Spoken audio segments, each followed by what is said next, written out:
பிரியமான தேவனுடைய ஜனமே, இதோ இந்த வேளையிலே உங்களோடு பேச நாம் அனைவருமாய் சேர்ந்து கர்த்தருடைய வார்த்தையை தியானிக்க, கர்த்தர் நமக்கு கொடுத்த மட்டில்லா நன்மைகளுக்காய் தேவனை நன்றியோடு கூட ஸ்தோத்திரிப்போம். இந்த நாளிலே நாம் ஜீவனோடு இருக்கிறது கர்த்தருடைய சுத்த கிருபை. இந்த நாளிலே எத்தனையோ விதமான மக்கள் வேதனையோடு, துக்கத்தோடும், வியாகுலத்தோடும், சஞ்சலத்தோடும், வருத்தத்தோடும் பலவிதமான தீங்கை அனுபவித்து கடந்து வருகிறார்கள். ஆனால் நமக்கோ இயேசு கிறிஸ்துவின் இரத்த கோட்டைக்குள்ளே நம்மளை முற்றிலுமாய் மூடி மறைத்து பாதுகாத்து ரட்சிக்கிற தேவனை நாம் நன்றியோடு கூட ஸ்தோத்திரிப்போம். எத்தனையோ நாட்களாக நாம் கர்த்தரை மறந்து வாழ்ந்தாலும்,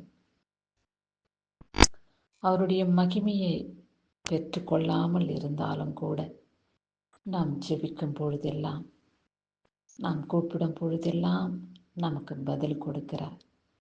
நீ நேற்றைய தினம் என்னிடத்தில் பேசவில்லையே, இதோ இந்த நாள் முழுவதும் என்னோடு நீ பேசவில்லையே, இந்த வாரம் முழுவதுமாய் நீர் என்னோடு பேசவில்லையே என்றெல்லாம் கர்த்தர் நம்மையில கணக்கு பார்க்கிற இருந்தாரானால் நம்முடைய வாழ்க்கை ஐயோ, யார் நம்மை விடுவிக்கக்கூடும், யார் நம்மை பாதுகாக்கக்கூடும்? அப்படி இராதபடி இயேசு கிறிஸ்து நம் மீது மனம் இறங்கி நம்மளை நேசித்து நம் மீது அன்பு வைத்து நம்மளை ரட்சிக்கக்கூடிய தேவனாக அவர் நமக்கு நல்ல ஒரு ஆசீர்வதிக்கப்பட்ட வாழ்க்கையை கொடுத்து நம்மளை வழிநடத்துகிறார்.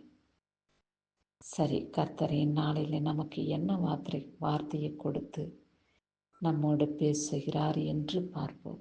யாத்திரையாகமம் 4 அதிகாரம் 12வது வசனத்திலே சொல்லப்பட்டுள்ள வார்த்தை, கர்த்தர் நீ போ, நான் உன் வாயோடு இருந்து நீ பேச வேண்டியதை உனக்கு போதிப்பேன் என்று சொல்லியிருக்கிறார்.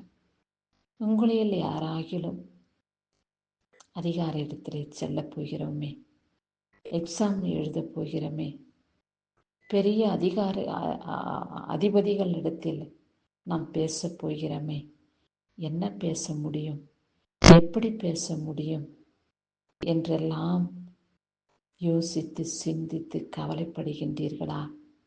இல்லை, ஒரு முரட்டுத்தனமான மனிதனிடத்திலே நாம் எப்படி பேச வேண்டும் என்று திகில் கொண்டிருக்கிறீர்களா?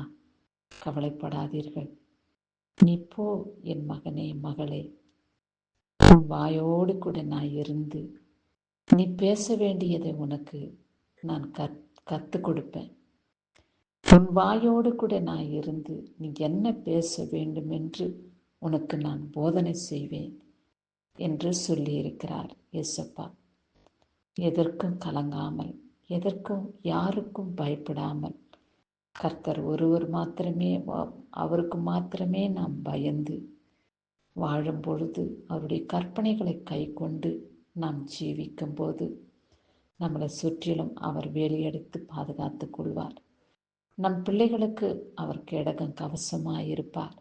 கொள்ளாத மனிதர்கள் நிமித்தமாக நமக்கோ நம் குடும்பத்தாருக்கோ எந்த தீங்கும் வராதபடி அவர் நம்மோடு கூட இருந்து நம் வீட்டை சுற்றிலும் காவலாளியாய் இருந்து நம்மளை பாதுகாத்து ரட்சிக்கக்கூடிய தேவன் ஒருவர் இருக்கிறார் என்றால் அவர்தான் இயேசு கிறிஸ்து.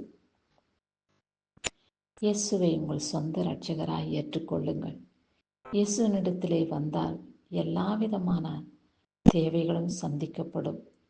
உடனடியாக சந்திக்கவில்லையே, இயேசு கிட்ட வந்தால் இதெல்லாம் செயல்படும் என்று சொன்னார்களே என்று அவசரப்படாதீங்க.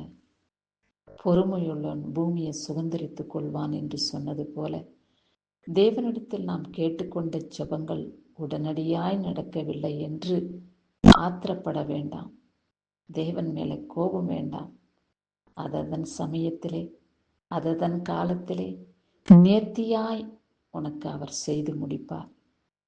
கர்த்தர் தக்க சமயத்திலே இந்த காரியத்தை செய்யவில்லை என்றால் என் வாழ்க்கை, எங்களுடைய சூழ்நிலை எப்படியாயிருக்கும் என்று நீங்கள் வியப்படையத்தக்க சமயத்திலே உங்களுக்கு அவர் உதவி செய்வார். உங்கள் ஜீவனை பாதுகாத்துக் கொள்வார். உங்களுக்கு எந்த நோயும் வராதபடி அவர் காவலாளியாயிருப்பார்.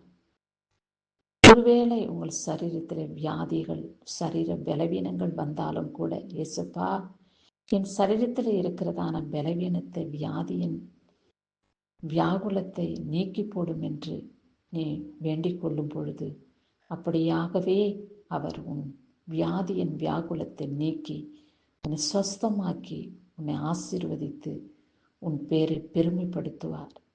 நீ ஆசீர்வாதமாய் இருப்பார் என்று கர்த்தர் உன்னை ஆசீர்வதிக்கவே ஆசீர்வதித்து காத்துக்கொள்வார்.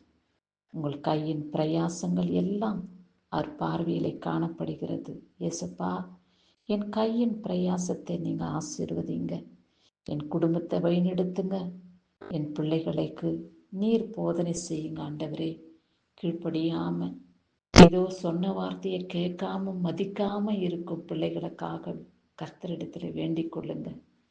பிள்ளைகளை கீழ்ப்படிதல் உள்ள பிள்ளைகளாக, ஞானமுள்ள பிள்ளைகளாக அவர் அவர்களுக்கு போதித்து உங்கள் பிள்ளைகளை நல்ல வழியிலே நடக்க அவர் உதவி செய்வார். எல்லா காரியத்தையும் அவரிடத்தில் ஒப்பு கொடுத்து விடுங்க. அவர் பொறுப்பெடுத்து கொள்ளுவார். அவர் எல்லாவற்றையும் உங்களை ஆசீர்வாதமாய் நடத்தி காத்து கொள்வார். அவரை நேசிப்பீர்களா? அவர் வார்த்தை கேட்டு அவருடைய வார்த்தையின் பிரகாரம் நாம் ஒவ்வொருவரும் வாழ்ந்து வரும் பொழுது ஒவ்வொரு இருதயத்தையும் அவர் ஸ்திரப்படுத்தி காத்து ரட்சிப்பார். கிறிஸ்துவுக்கே மகிமை உண்டாகட்டும். ஆமேன்.